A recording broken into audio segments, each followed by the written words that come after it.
မင်္ဂလာပါဒီနေ့မှာကဒီ Excel ရဲ့ရှစ်တက်ကလေးတွေကို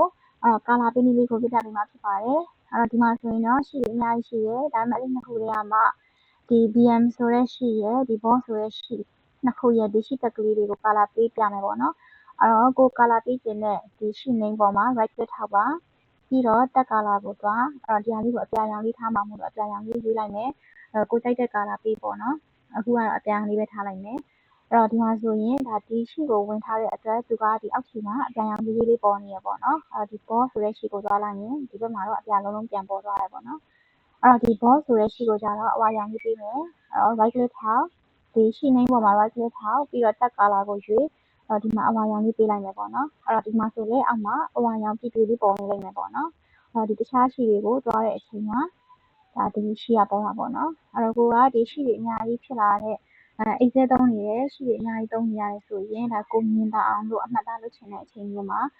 ဒီလိုရှိတက်ကလေးတွေကိုကာလာပေးလို့ရပါတယ်